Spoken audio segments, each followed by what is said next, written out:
Hello and welcome to the Responsive Family Sleep Podcast. I'm your host, Kim Hawley, holistic sleep coach, lactation consultant, peaceful parenting educator, and mom.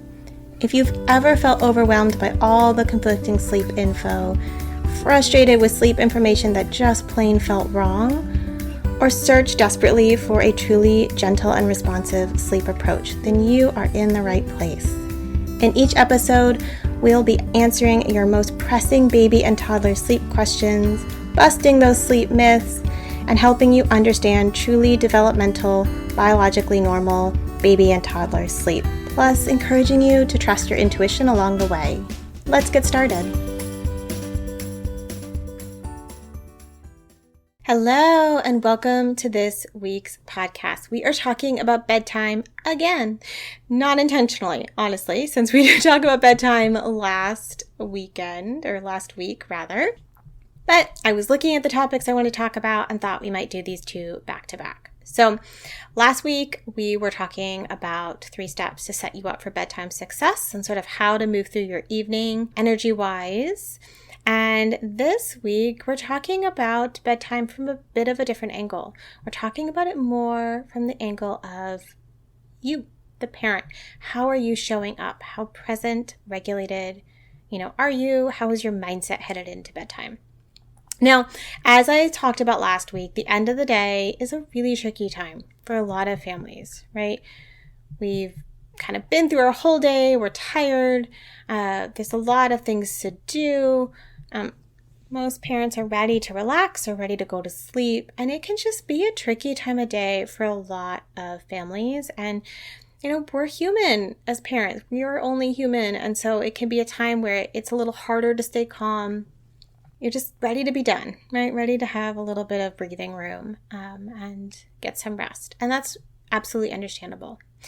And yet, our kiddos really need us to be present, to connect with them, and to help them relax into sleep. So they are looking to us to be there, right? To really be there present, pouring connection into them, filling them up ahead of sleep.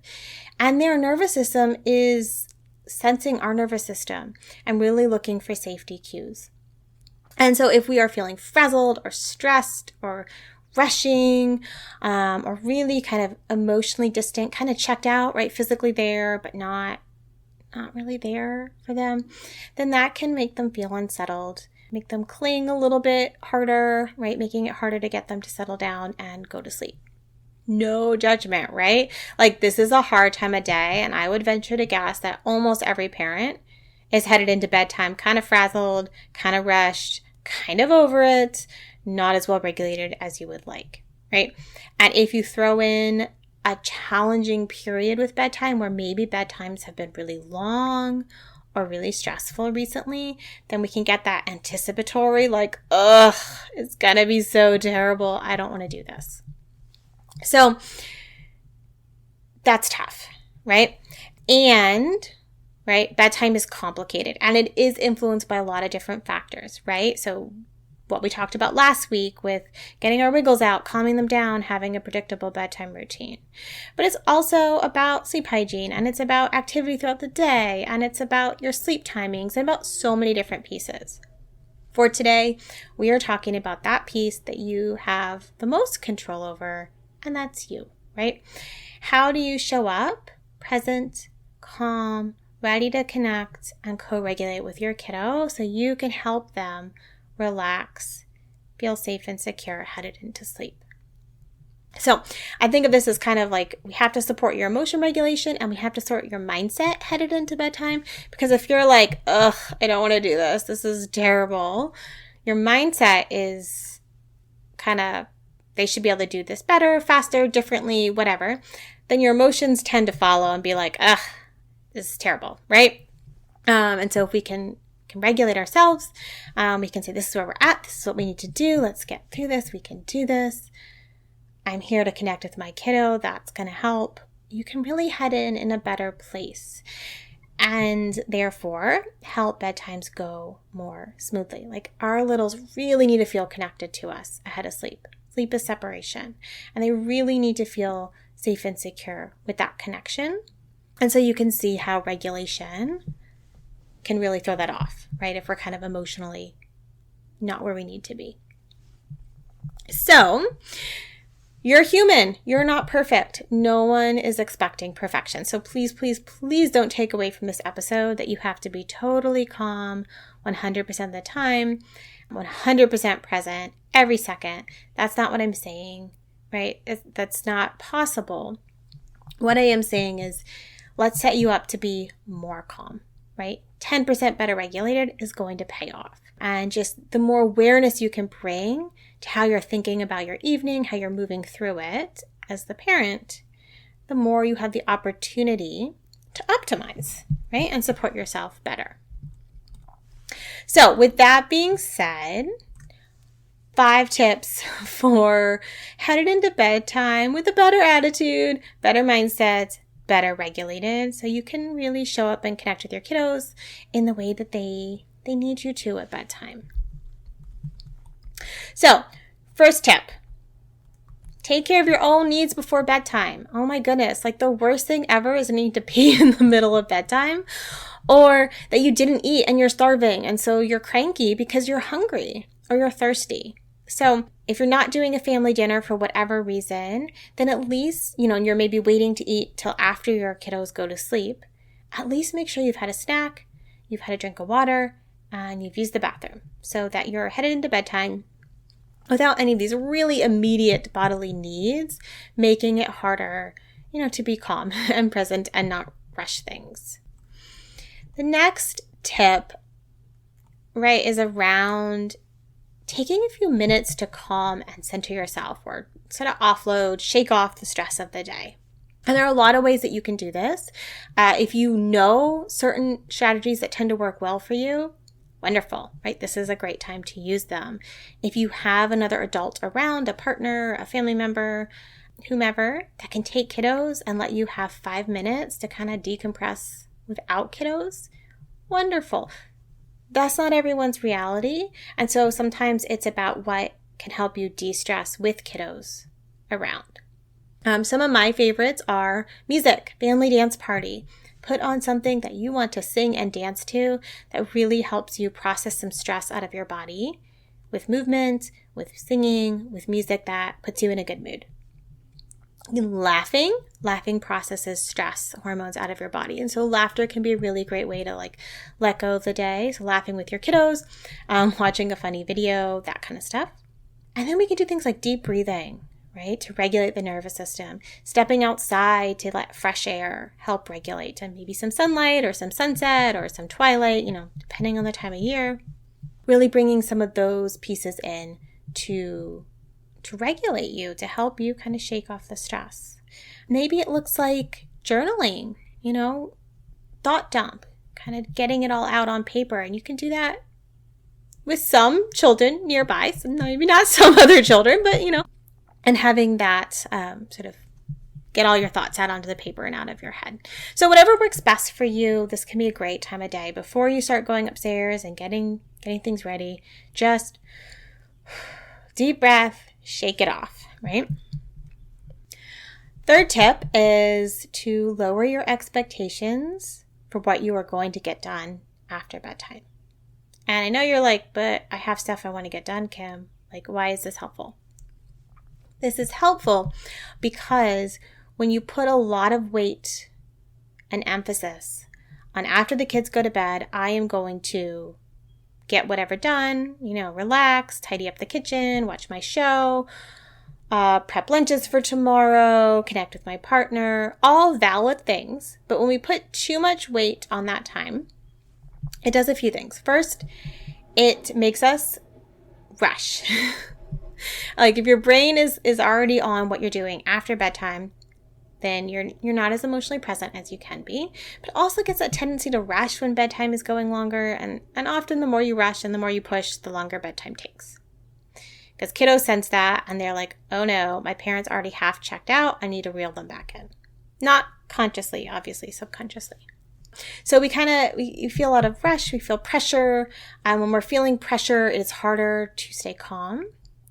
And then if bedtime goes off the rails, there's that resentment, like, I'm not getting to do my stuff, and so frustrating and so stressful, and you get that resentment, and that's not helpful either.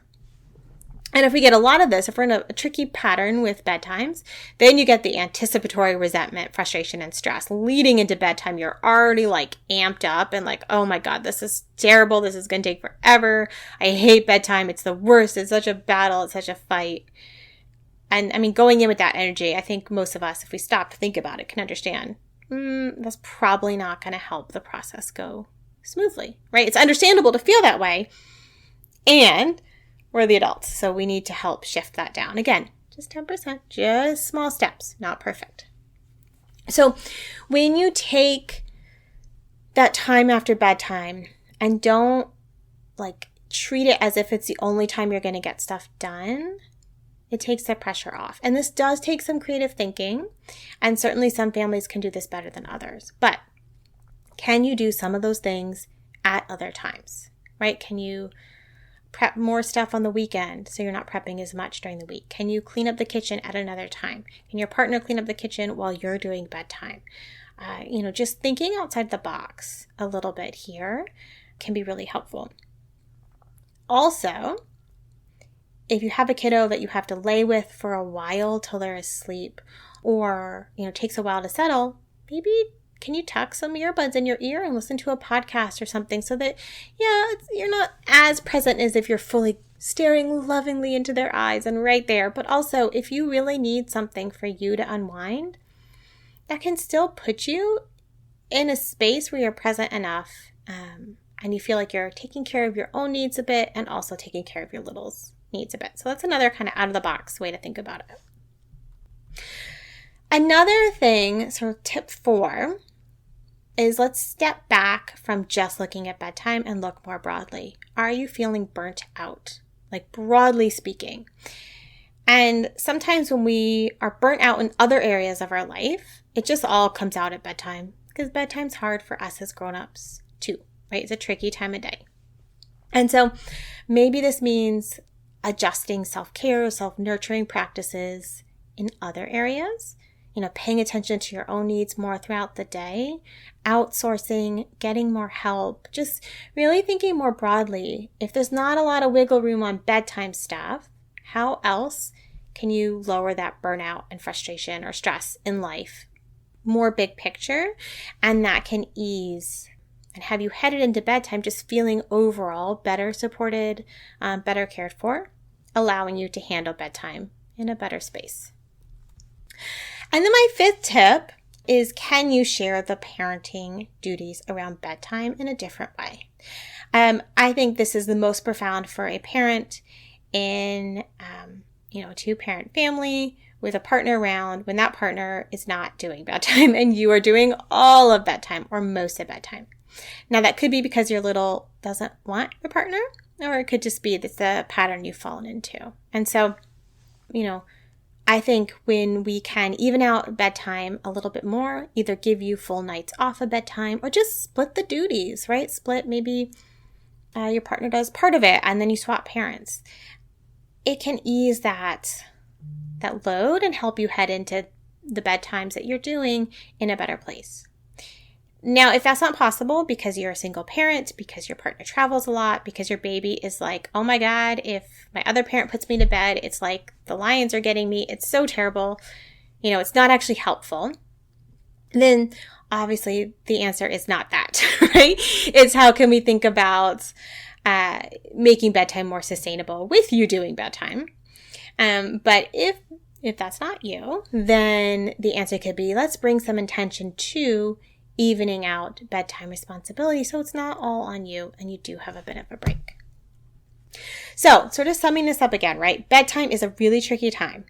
One of many pieces that affect bedtime is adult self-regulation and sort of the mindset and energy that we are bringing into bedtime, right? Are we showing up present and ready to support our kiddo and co-regulate and help them relax and all that lovely stuff? Or are we feeling kind of checked out, frazzled, stressed, hurried, rushed, and a lot of pressure, to get to our own stuff? To the extent possible, the more you can show up calm and connect with your little one, and the better regulated you are, the smoother bedtime is going to go, knowing that other pieces shape bedtime as well. So it is absolutely not just on you. So take care of your own needs, right? De-stress before bedtime.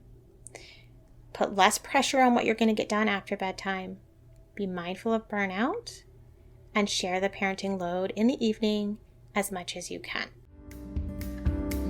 Thank you for joining me today. I hope this episode left you feeling more informed, confident, and encouraged on your sleep journey. And just a reminder before you go that nothing in this episode is individualized to your specific sleep situation, nor is it to be taken as medical advice. Take what resonates, ignore what doesn't, and check with your healthcare provider about any medical concerns. Take a moment to subscribe to this podcast so that you'll never miss an episode. And take a moment to rate, review, or share an episode you love on social media. All of that helps parents just like you find me, this podcast, and this gentle and responsive sleep information. I'll see you next time.